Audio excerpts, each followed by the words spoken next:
বিশ্বায়নের অনেকগুলো দিকই এলাকার বিভিন্ন সংস্কৃতির উপরে প্রভাব ফেলেছে। এটা হচ্ছে ২ নম্বর প্রশ্নের উত্তর। আচ্ছা, প্রভাবগুলো ইতিবাচকও আছে, আবার নেতিবাচক কিছু আছে। ইতিবাচক যেমন হচ্ছে বেশিরভাগ প্রভাবই আসলে ইন্টারনেটের মাধ্যমে আসে।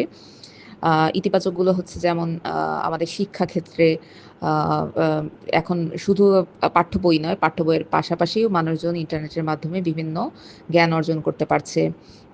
আবার হচ্ছে আবার ফ্রিল্যান্সিং এর মাধ্যমে উম আ এ বাংলাদেশে বসেই মানুষজন বিদেশ থেকে অর্থ উপার্জন করতে পারছে। এটাও একটা বিশ্বায়নের প্রভাব, যে জিনিসটা বাংলাদেশে এখন অনেকটাই জনপ্রিয় হয়ে গিয়েছে। সামাজিক দিক দিয়েও কিছু, কিছু উপকার আছে। যেমন কোনো একটা দেশে বা আ কোনো একটা এলাকায় যদি কোনো বিপর্যয় আসে, সেক্ষেত্রে দেখা যায় যে বা বা Facebook হোক বা অন্য সামাজিক মাধ্যমে পুরা বিশ্বের মধ্যেই সেই বিষয়টা জানানো হচ্ছে। এক দেশ বা একটা সমাজকে সাহায্য করার জন্য আরেকটি সমাজ এগিয়ে যাচ্ছে। এগুলো হচ্ছে গ্লোবালাইজেশন এর আ ভালো ইফেক্ট আরকি।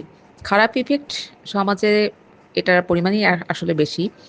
আ যেভাবে সমাজের সবাই Facebook থেকে শুরু করে TikTok, Instagram এ আসক্ত হয়ে পড়ছে, আ তাতে দেখা যাচ্ছে যে পারিবারিক বিভিন্ন মূল্যবোধ আ বা যেই সামাজিক যে চিন্তাভাবনা আমাদের যুগ, যুগ ধরে চলে এসেছে, সেই চিন্তাভাবনার মধ্যে অনেকটাই চেঞ্জ এসেছে। মানুষের মধ্যে সহযোগিতা করার প্রবণতা যেমনটা বেড়েছে, কিন্তু বেশিরভাগটাই হয়ে গিয়েছে এখন লোক দেখানো, Facebook দেখানো।